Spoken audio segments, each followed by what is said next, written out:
Welcome in. Today we're diving into something I know is really relevant, especially given what you guys are sending in, those articles and studies, burnout in healthcare. And we're going to unpack some of that today, but not just at the surface level. We really want to figure out why this is such a persistent issue and what we can actually do about it. Yeah, and I think one of the things that's really important to say right off the bat is, you guys have sent over some sources that have some pretty alarming statistics. Yeah. But there are glimmers of hope, right? Like, it's not all doom and gloom. There are actually evidence-based things we can do to make a difference here. I love that you said that because, to be honest, digging into this, I was really struck by just how many healthcare professionals are struggling with this.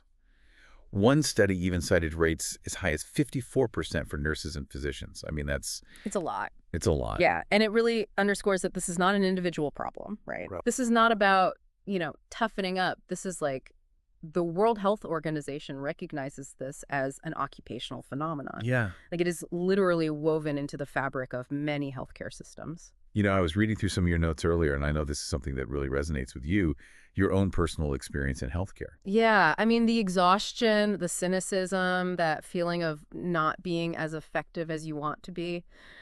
These are all things that I've seen, both in myself and in colleagues. And it's tough, because people who go into these professions are drawn to them because they want to help, right? Of course. That's the core of it. And so when that passion is eroded, it's devastating. And it's not just the individual who suffers, What was really interesting in the studies you sent over was how much this impacts patient care, increases medical errors. I mean, it potentially even leads to higher mortality rates. This terrible domino effect. Yeah. Like, because you're burnt out, you're less satisfied with your job, so then you have higher turnover, more people are leaving, and that just puts even more pressure on the people who are left. Right. It's a cycle. Exactly. So let's talk about breaking that cycle. One of the things that you sent over that I thought was really interesting was this program, Care for Caregivers, CFC. Yeah. And it focuses on empowering colleagues to support each other. Yeah, what I really liked about it was it wasn't about relying on someone outside to come in and fix it. It was about recognizing that often healthcare workers are the ones who are most attuned to the struggles of their peers. Right, like it takes a village. Exactly. Exactly. And this gives a framework to do it effectively. They train managers and frontline staff to recognize when someone's in distress, offer immediate support, connect them to resources. It's not about turning everyone into a therapist or anything like that. It's giving them basic tools. That's like CPR training. Yeah. You hope you never have to use it, but it's so valuable to have those skills just in case. I love that analogy. That's fantastic. And like CPR, early intervention is key here. Totally. You want to catch it early on if you can. So how does that actually work in practice? It's one thing to have a program, but do healthcare workers actually find it helpful? Like, what really resonated? What were some of the things that they said? Well, I think one of the most powerful things that came out, at least for me, from these, some of the articles that you shared, was one quote where this doctor was saying, and then you're in this role that is very, very, normally is a very prestigious thing to be a doctor. And all of a sudden, everything about your career and what you've devoted your life to is being like politicized on TV. And there's like, are you right? Wow. Suddenly, it's just like no place feels safe for you. Yeah, that feeling of vulnerability, like having your entire profession kind of scrutinized and questioned like that. Right.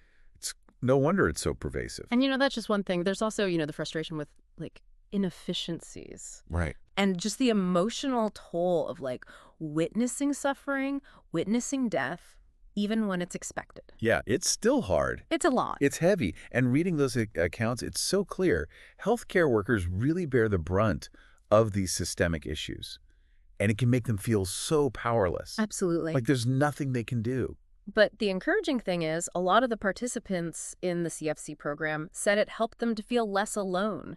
And that the training helped them to be able to recognize distress in their colleagues and actually like gave them the tools to have these hard conversations, to offer support, even to set boundaries, which I think is huge. Yes, setting boundaries. I mean, that feels crucial in a field where self-sacrifice is almost like expected. Totally. And it's not selfish. It's actually like essential for sustainable caregiving. And what's really interesting is that this program, it didn't necessarily create new support networks out of thin air. What it did was formalize the informal systems that were already in place. So that nurse, who's always been a really good listener, their role is now recognized. Yeah. And they're getting support so they don't burn out themselves. Yes. It's about empowering those natural helpers, but also making sure they've got what they need to thrive. Now, I know you mentioned there were some challenges too, like some skepticism about the program. Yeah, and I think it's really important to acknowledge those because it kind of highlights, like, we need a multi-pronged approach to this, right? This isn't going to be a magic bullet. And one of the biggest concerns was just skepticism about new initiatives in general, right? Yeah. Like, healthcare workers are busy. They're busy. And so to add one more thing to their plate, One more thing, right? especially when they've probably seen other things come and go. Right. And not really make a difference. Exactly. It's like, here we go again. Right, exactly. And then also, concerns about confidentiality, like, is it really okay to share these struggles with my colleagues, even if it's in this kind of structured environment? Yeah, that makes sense. That fear of judgment or that it might impact you professionally. For sure. Yeah. And these are things that really need to be addressed head on. Like, the program does emphasize, confidentiality and clear guidelines, but building trust takes time. It does. It seems like for any peer support program to actually be effective, it needs to be part of a larger culture of wellness. Absolutely. We can't just kind of slap a program on top of a broken system, right? No. We can't just check a box and say, okay, we did it. Yeah, exactly.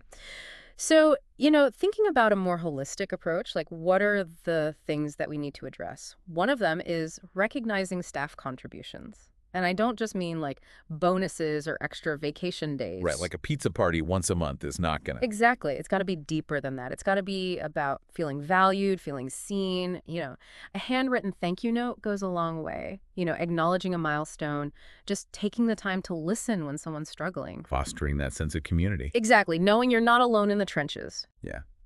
You reminded me of that quote from the study where they were saying, so I feel like with the nurses, we've got a couple good nurses who are really good listeners. Yeah. But that's also not always good for them because sometimes too much is put on someone and then they might be the one that's coming to be saying, there's a lot going on. Yeah. But yeah, the nurses are pretty tight. Right. Even though they're there for each other. Yeah. Those systems can get overloaded. Exactly. So formalizing that is super important, making sure that those natural caregivers are also being taken care of. Not just expected to suck it up and keep going. Yeah. So shifting from a culture of silent suffering to shared responsibility. Yes. And that requires, really a fundamental shift in mindset. Moving away from this, like, glorification of overwork, like, oh, if you're exhausted, you dedicated. That's not sustainable. It's almost like we need to, like, redefine what it means to be dedicated at work. Yeah. You know what I mean? Because I think true dedication is, like, taking care of yourself so you can bring your best self to your work. Exactly. Yeah. It's about sustainability. Not running yourself into the ground. Totally. You mentioned earlier that we need to look beyond these individual solutions and actually make a systemic change, which can feel kind of overwhelming, right? Like, right. Where do you even start with something that big? It's huge. But I think the CFC program gives us, like, at least a place to start. They started with, like, what's already happening, right? Those informal support networks. They gave people training. They gave people resources to actually equip them to be those natural caregivers. And I think that's really powerful, that kind of bottom-up approach. Yeah, planting those seeds of change. Totally. And hoping they'll spread. Exactly. And it's not just about formal programs, right? Right. Leadership is huge here. Like, when leaders prioritize their own well-being, when they're open about mental health, right, that gives other people permission to do the same. It sets the tone. Like, if the CEO can take a mental health day, then maybe the nurse who's feeling burnt out. Exactly. So, like, they can speak up. Exactly. And it helps to chip away at that stigma, too, that still very much exists. Yeah. So as we wrap up this deep dive, I mean, we've covered a lot. A lot. From some really intense statistics to some actually hopeful solutions. Yeah. What's sticking with you? For me, it really is the power of connection. Yeah. Like, we are not meant to go through this alone. And whether that's, through a program like this or just those informal networks, having people we can lean on is everything. Knowing that our well-being is interconnected. Yes. Like, if I take care of myself, I can better take care of you and vice versa. 100%. That's a really powerful thing to remember. And it's a journey, right? It's not like you arrive at well-being and you're done. We're all kind of figuring this out as we go. We are. We're all a work in progress. So if there's one thing you can take away from this today, I think it's reach out to somebody. You know, if you're feeling burnt out, if you're struggling, if you just need to talk to somebody, reach out.